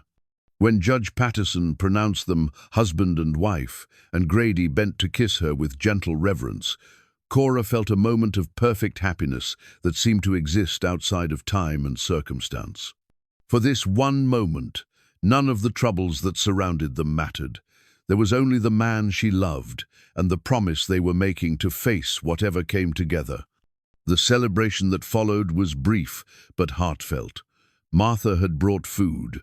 Dr. Discard, Harrison, had contributed a bottle of good whiskey, and Tom Johnson played his fiddle, while the small gathering shared toasts and well wishes. For a few hours, it was possible to forget that they were surrounded by enemies and focus on the joy of two people who'd found each other against all odds. But as afternoon wore toward evening, the mood gradually sobered. Tomorrow would bring a return to the reality of their situation, and everyone present understood that the newlyweds' honeymoon might be measured in hours rather than days. "There's something you should know," Judge Patterson said as the guests prepared to leave. "I received word this morning that a federal marshal is being sent to investigate Crane's complaint. He'll arrive within the week." "Is that good or bad for us?" Cora asked. "Depends on the marshal. If he's honest and thorough, it could vindicate your position completely. If he's been influenced by Crane's political connections." Patterson shrugged. "Well, federal marshals have broad authority to seize disputed property pending investigation." After their guests departed, Cora and Grady found themselves alone as husband and wife for the first time. The evening light slanted golden across their porch, and the familiar sounds of their land cattle lowing wind through the grass. The distant call of hawks seemed to welcome them into this new phase of their relationship. "Any regrets about marrying a woman with so many legal complications?" Cora asked, settling beside him on the porch steps. "Only that we didn't do it sooner." Grady's arm came around her waist, pulling her closer. Only that our honeymoon might involve gunfire." That night, they shared a marriage bed for the first time, their lovemaking tender and urgent in equal measure. There was sweetness in finally being able to express physically what had been building between them for weeks, but also a desperate quality born of the knowledge that their happiness might be brief. They held each other in the darkness afterward, memorizing the feel of skin against skin, the sound of breathing in perfect synchrony. "Whatever happens," Grady whispered against her hair, "I want you to know that these past months with you have been the best of my life." "Don't talk like that," Cora murmured. "We're going to have years together, decades. We're going to grow old and grey watching our children work this land. Promise me something." "What?" "If something happens to me, Grady, promise me you'll fight for this place, not just because it's been in your family, but because it's ours now, because we chose to build something here together." She raised her head to look at him in the moonlight, streaming through their bedroom window. "I promise. But only if you promise to do everything in your power to make sure I don't have to fight alone. I promise." The next morning brought ominous signs that their time was running out. Dr. Harrison arrived early with news that strangers had been seen, camped near the territorial road, men who looked like they were waiting for orders rather than passing through. More concerning was Tom Johnson's report that several of his cattle had been found dead in his north pasture, killed not by wolves or disease, but by gunshot. "It's a message," Grady said grimly as they stood in their barn, checking their ammunition supply one final time. "He's letting us know that he can strike at our allies as well as us. How many men do you think he has?" "Enough. The question isn't whether we can outfight them, we can't. The question is whether we can make it too expensive for him to keep pushing." That afternoon, Cora was hanging laundry when she noticed the dust cloud on the horizon. At first, she thought it might be the federal marshal arriving early, but as the riders drew closer, she could see it was a much larger group than one lawman would travel with. She called to Grady, who emerged from the barn with his rifle already in hand. 12 riders, he said, shading his eyes against the sun. Maybe more. They came at a walk, spread out in a line that was clearly meant to be intimidating. Crane rode in the center, flanked by men who looked like they'd been recruited from saloons and mining camps rather than honest ranches. As they approached the homestead, Cora could see the glint of weapons and the hard faces of men who'd been promised good money for ugly work. "Mrs. Holt," Crane called out, putting ironic emphasis on her new title. "Congratulations on your recent marriage. I hope you had time to enjoy the ceremony, because I'm afraid your honeymoon is about to be cut short." "What do you want, Crane?" Grady stepped forward, positioning himself between Cora and the mounted men. "What I've always wanted, a reasonable resolution to this unfortunate disagreement. You have something that belongs to me, and I'm prepared to pay fairly for its return." "We have something that belongs to us," Cora replied, "and it's not for sale. I'm afraid the territorial government disagrees with you. I have here."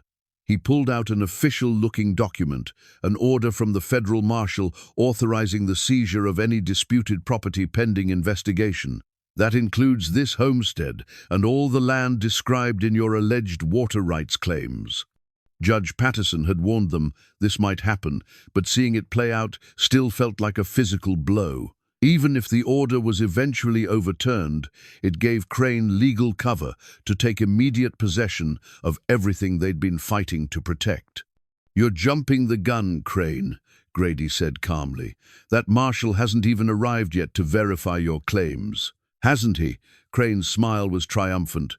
"Marshal Bradley is camped just over the ridge, waiting for my signal that this property is secure. He's a thorough man, very concerned about maintaining order while he conducts his investigation." The trap was perfectly sprung. Even if they could prove the seizure order was premature or improperly obtained, resisting it would make them fugitives from federal law. And Crane obviously had enough influence with this particular marshal to ensure that the investigation would conclude in his favor. "You have 1 hour to gather your personal belongings and vacate the premises," Crane announced. "After that, anyone found on this property will be considered trespassers and dealt with accordingly." As Crane and his men withdrew to wait, Cora and Grady faced the bitter reality that they might lose everything, despite being legally in the right. The documents that proved their claims were useless if the federal government chose not to recognize them, and Crane had clearly prepared for this moment far more thoroughly than they had. "We could run," Cora said quietly, looking around at the home that had sheltered 3 generations of her family. "Where? Even if we escaped, we'd be fugitives. We'd never be able to come back. Then we fight." Grady looked at her with a mixture of pride and sorrow. 12 armed men against 2 of us. That's not fighting, Cora. That's suicide. Then what do we do? Before he could answer, the sound of approaching hoofbeats announced yet another arrival. But this time, instead of enemies, Cora saw friends cresting the ridge. Tom and Martha Johnson, Dr. Harrison, Judge Patterson, and nearly a dozen other neighbors, all armed and riding with the determination of people who'd chosen their side. "Looks like it's not just 2 of us after all," Grady said, and for the first time in days, Cora heard hope in his voice. The final confrontation was about to begin. The dinner bell that had called 3 generations of Bells to their meals now served a different purpose entirely. Grady had positioned it on the highest point of the barn roof, where its bronze voice could carry across the valley to alert their scattered allies when the final confrontation began. As Crane's forces gathered on the ridge overlooking the homestead, that bell stood ready to sound the call that would determine the future of Dry Creek. "They're positioning themselves for a siege," Grady observed, studying Crane's deployment through the field glasses Tom Johnson had brought. "Controlling the high ground, cutting off escape routes. Whoever's advising him knows what they're doing." Cora checked the loads in her revolver for the third time, her hands steady despite the magnitude of what was about to unfold. "How do we counter that?" "We make them come to us, turn their advantages into disadvantages." Grady lowered the glasses and looked at their assembled defenders. "Tom, you and Dr. Harrison take positions in the barn loft. Best field of fire from there, and good cover. Judge Patterson, I need you and Martha in the house. You can cover the back approaches and protect our flank." "What about me?" Cora asked. "You're with me.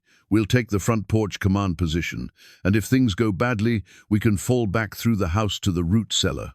As their friends took their assigned positions, Cora found herself looking around at the homestead with new eyes. Every building, every fence post, every carefully tended improvement represented not just her family's legacy, but the collective effort of everyone who'd chosen to stand with them. This wasn't just about water rights anymore. It was about whether decent people could still make a stand against those who believed power and money gave them the right to take whatever they wanted. The standoff began with Crane, riding forward under a white flag, his confidence evident in every line of his posture. He reined in just outside rifle range, close enough to be heard but far enough away to retreat quickly if negotiations broke down. "Mrs. Holt," he called out, his voice carrying clearly in the still air, "I'm prepared to make one final offer before this situation becomes unpleasant for everyone involved." "We're listening," Cora replied, though she had no intention of accepting anything he might propose.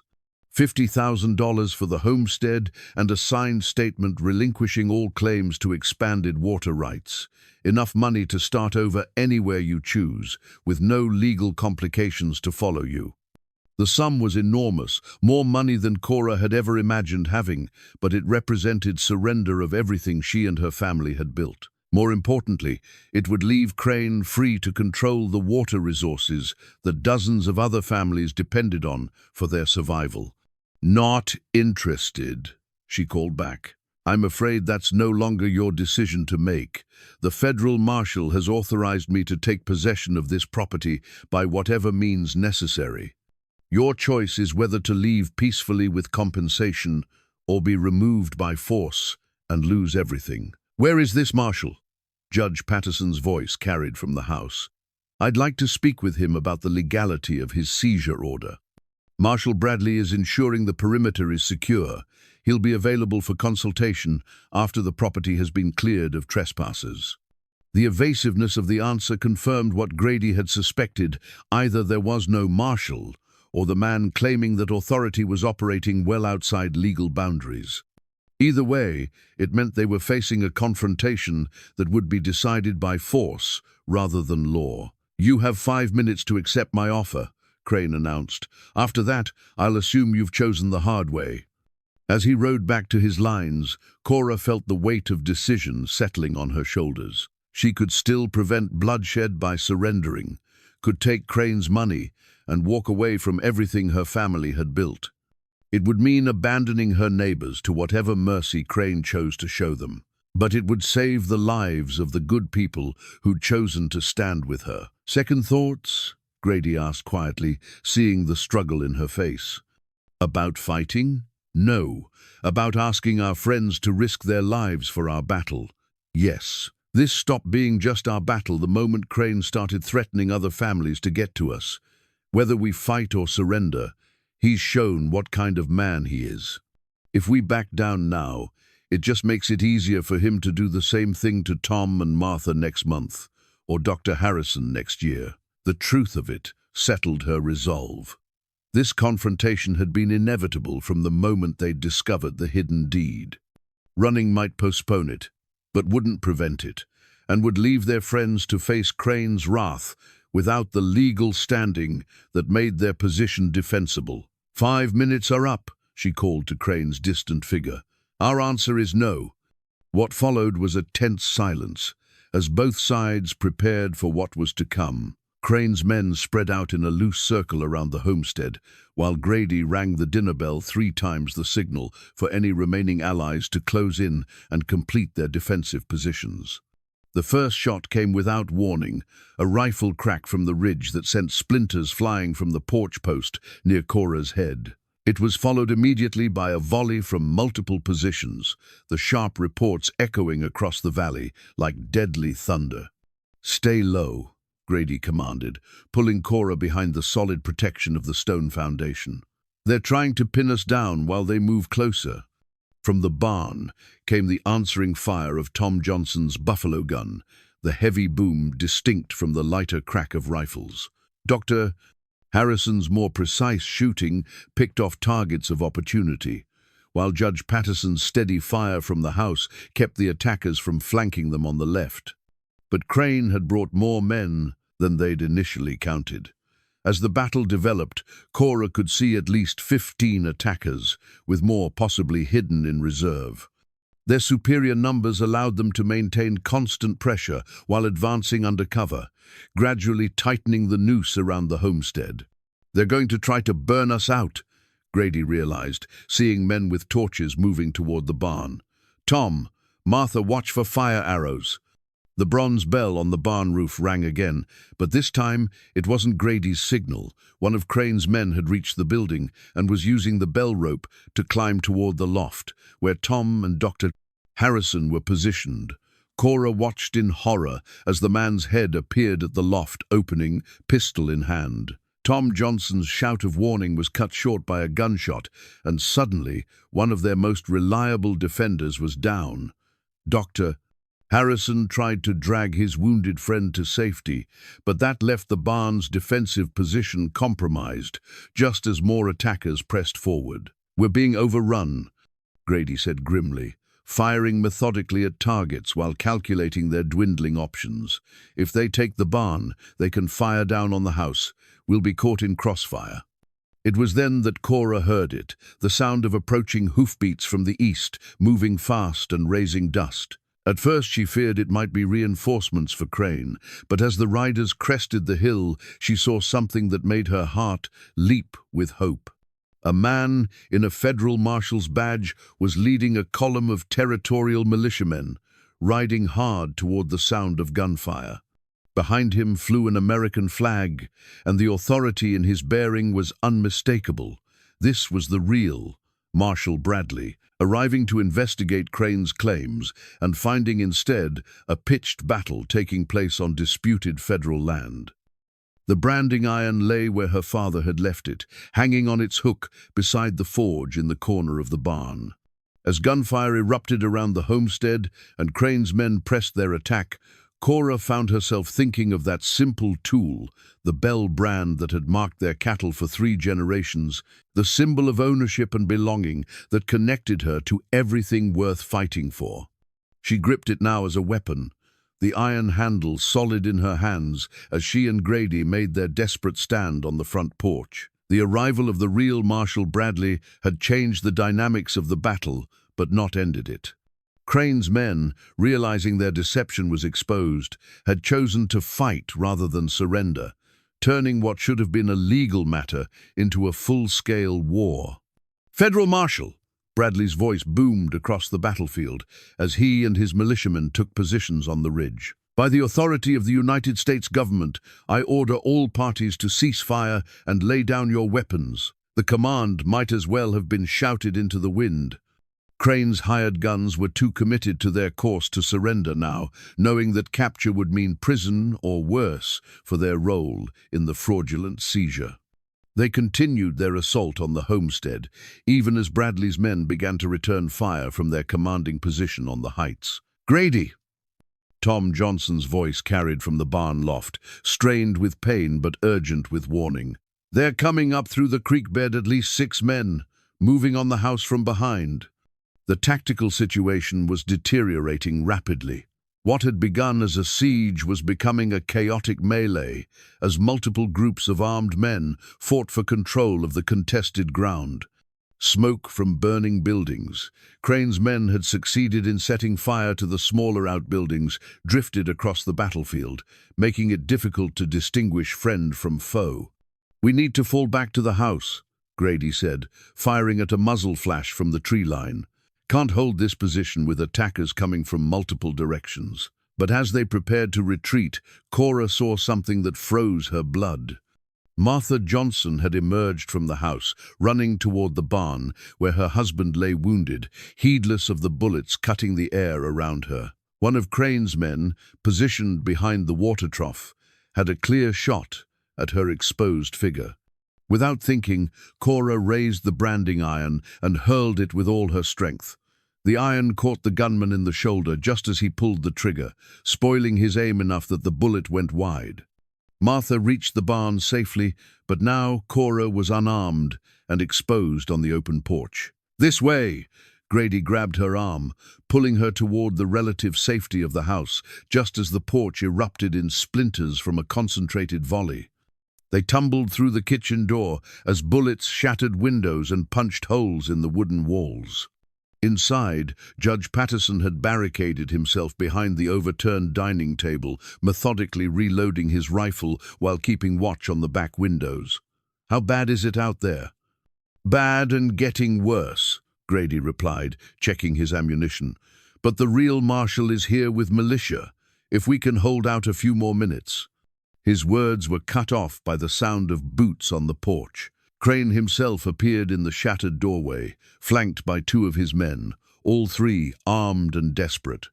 The man who'd once presented himself as a respectable businessman now looked like what he'd always been, underneath a predator, backed into a corner and fighting for survival. "End of the line, Mrs. Holt," Crane snarled, his pistol trained on Cora's chest. "You and your husband are coming with me. My men will escort us to the territorial border, where we'll discuss new terms for resolving this unfortunate situation." "You mean where you'll kill us and claim we died in the fighting?" Grady said calmly, though Cora could see the tension in his shoulders as he calculated distances and angles. "I mean where we'll reach an understanding that prevents further bloodshed, unless you'd prefer your wife to become a widow before her first wedding anniversary." The standoff stretched taut as a bowstring. 3 armed men against Grady and Judge Patterson, with Cora caught in the middle. Outside, the battle continued to rage, but in this small room, everything had narrowed down to a few feet of space, and the question of who would fire first. It was Judge Patterson who broke the deadlock. The older man suddenly groaned and clutched his chest, sliding down behind the table as if he were having a heart attack. The momentary distraction was all Grady needed.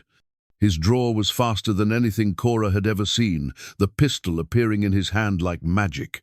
The first shot took down Crane's man on the left before the hired gun could bring his own weapon to bear. The second shot shattered Crane's gun arm, spinning him around and sending his pistol flying across the room. The third man managed to get off one shot, but he was firing wild, trying to hit a target that was already moving. Grady's return fire caught him center mass, dropping him instantly. Crane lay on the floor, clutching his shattered arm and cursing with the creativity of a man who'd spent his life around rough company. Blood seeped between his fingers, but the wound wasn't fatal. He'd lived to face trial for his crimes. "Very impressive," Judge Patterson said, straightening up from behind the table with no sign of cardiac distress. "Though I should point out that my little performance won't hold up in court if anyone asks." Before anyone could respond, Marshal Bradley appeared in the doorway, his badge glinting in the smoky light. Behind him came 2 militiamen, their rifles ready but not immediately threatening. "Anyone mind explaining what's been happening here?" Bradley asked, taking in the scene of wounded men and scattered weapons. Silas Crane attempted to seize federal property using forged documents and fraudulent authority. Judge Patterson replied with judicial precision. When the rightful owners resisted, he resorted to armed force to complete his illegal appropriation. Bradley's hard eyes moved from Crane, writhing on the floor, to the documents scattered across the kitchen table, to the smoking ruins visible through the windows. I'll need to see those property deeds, and I'll want statements from everyone involved. But first, let's get the wounded some medical attention. As Dr. Harrison worked to treat the casualties, Tom Johnson's shoulder wound, Crane's shattered arm, and several minor injuries among the defenders, the full scope of the conspiracy began to emerge. The man, claiming to be a federal marshal, had been one of Crane's hired guns, using a counterfeit badge to lend authority to what was essentially an armed robbery. The real water rights were exactly what Uncle Moses had claimed, and Crane's years of illegal sales would have to be unwound through the courts. "What happens now?" Cora asked, as the sun began to set over the battlefield that had once been her peaceful homestead. "Now we rebuild," Grady said, his arm around her waist as they surveyed the damage. "Fix what can be fixed, replace what can't be replaced, and get on with the business of living." "And Crane?" "Crane will face federal charges for fraud, conspiracy, and attempted theft of government property. His hired guns will scatter to whatever holes they crawled out of, and his ill-gotten empire will be dismantled piece by piece." As the militia secured the area and began the process of collecting evidence and taking statements, Cora found herself drawn back to the barn, where her father's branding iron lay in the dirt. She picked it up, feeling the familiar weight of the tool that had protected Martha Johnson and represented everything the Bell family had built on this land. The iron was dented from its impact with Crane's gunmen, but the brand itself was intact, the simple B that would mark their cattle and their legacy for generations to come. Tomorrow there would be rebuilding to do, legal matters to resolve, and the long process of healing from the violence that had scarred their peaceful valley. But tonight, as stars began to appear in the clearing sky and the sounds of battle gave way to the normal evening chorus of crickets and coyotes, Cora stood with her husband on the land that was truly theirs at last, planning the future they would build together from the ashes of the old. The cradle sat in the corner of the bedroom where Cora's parents had once slept, its smooth pine surface glowing golden in the lamplight. Grady had carved every joint and curve with meticulous care during the long winter evenings, working by firelight while Cora mended clothes and read aloud from the books that filled their quiet hours. Now, 6 months after the battle that had secured their future, the cradle waited for the child that would carry on the Bell name into a new generation. Spring had returned to Dry Creek with unusual abundance, as if the land itself was celebrating the restoration of peace and proper ownership. The water rights that had caused so much conflict now ensured prosperity for the entire valley, with neighboring families finally able to expand their operations, knowing their access to the creek would never be threatened again. Judge Patterson sends word that the last of Crane's properties have been sold at auction, Grady said, settling into the chair beside their bed, where Cora rested, her pregnancy now in its final month. The proceeds will go to compensating the families he cheated, with any remainder funding improvements to the territorial court system. And Crane himself? 5 years in federal prison, followed by permanent exile from the territory. He'll have plenty of time to contemplate the cost of trying to steal what belonged to others. Through their bedroom window, Cora could see the rebuilt barn, its fresh timber bright against the weathered boards that had survived the battle. Tom Johnson, fully recovered from his wound, was helping Grady with the spring roundup, their combined herds now large enough to require extra hands. Martha had become a frequent visitor, often staying for days at a time to help with household tasks as Cora's pregnancy progressed. The entire character of their homestead had changed in the months since the confrontation. What had once been a struggling operation run by a desperate woman alone was now the headquarters of a thriving ranch partnership. The water rights brought not just security but prosperity, as other ranchers paid fair fees for access that had previously been stolen or denied. "Dr. Harrison thinks it might be twins," Cora said, placing her hands on her swollen belly where the babies, for she was certain now that there were two moved restlessly in the growing warmth of the evening. Twins would be appropriate, Grady replied, his own hand joining hers to feel the movement beneath her skin. This place needs plenty of children to fill all the empty rooms. They'd talked often during the winter about their plans for the family they were creating. Not just the immediate children they hoped to raise, but the legacy they wanted to leave, a ranch that would provide for generations of Bells and Holts, a community that would remember the importance of standing together against those who would exploit the weak. The sound of approaching hoofbeats drew their attention, and Grady rose to peer through the window. "It's Dr. Harrison," he said, "and he's riding fast." Within minutes, the doctor was at their door, his medical bag in one hand and a broad smile on his weathered face. "I was hoping I'd make it in time," he said. "Mrs. Patterson mentioned she thought you might be feeling some discomfort this evening." Indeed, the tightening across Cora's abdomen had been growing stronger as the day progressed, though she'd been reluctant to admit that her time was approaching. The babies had seemed content to wait, but babies, as Dr. Harrison was fond of saying, chose their own schedules, regardless of human preference. The hours that followed blurred together in the ancient rhythm of birth. Martha arrived with hot water and clean linens, while Grady paced the kitchen and tried to stay out of the way of the women who knew far more about bringing children into the world than he did. Judge Patterson appeared at some point with a bottle of good whiskey, though whether it was for celebration or medicinal purposes remained unclear. When the first cry pierced the night air, followed quickly by a second, Cora felt a completion that went beyond mere relief. These were the sons she'd promised to give Grady, the children who would justify all the fighting and sacrifice that had brought them to this moment. 2 boys, Dr. Harrison announced, holding the babies aloft with the satisfaction of a man who delivered hundreds of children but still found miracle in each arrival. Strong lungs on both of them, and good size despite being twins. As Grady held his sons for the first time, Cora saw tears on his weathered cheeks, tears of joy and wonder, and the overwhelming responsibility that came with holding the future in your arms.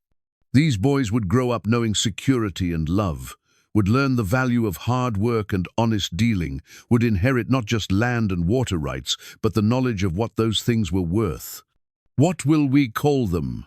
Martha asked, cooing over the babies as they settled into their mother's arms. Cora and Grady exchanged a look that carried months of discussion and consideration. "Samuel Moses Bell Holt," she said, indicating the larger of the 2 boys.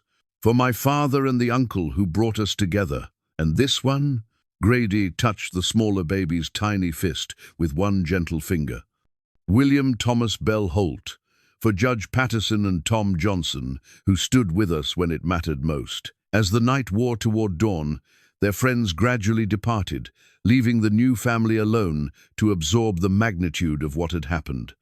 The babies slept peacefully in the cradle that would shelter them through their earliest months, while outside their window the land that would be their inheritance stretched away under stars that had watched over generations of dreams and struggles.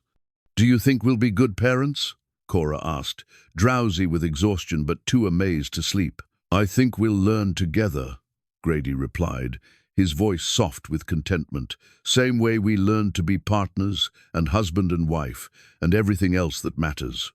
The sun was beginning to rise over the eastern hills, painting the sky in shades of gold and rose that promised another day of the peace they'd fought so hard to secure.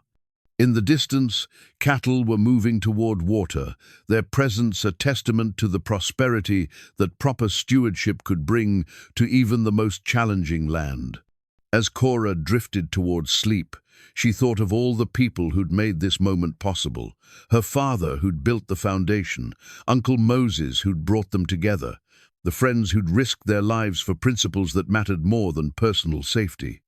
But mostly she thought of the man beside her, who'd ridden up to her door with an impossible proposition and proved that sometimes the most unlikely salvation came in the most unexpected forms. The cradle rocked gently in the morning breeze, and in its gentle motion Cora could see the future unfolding, children growing strong on clean air and honest work.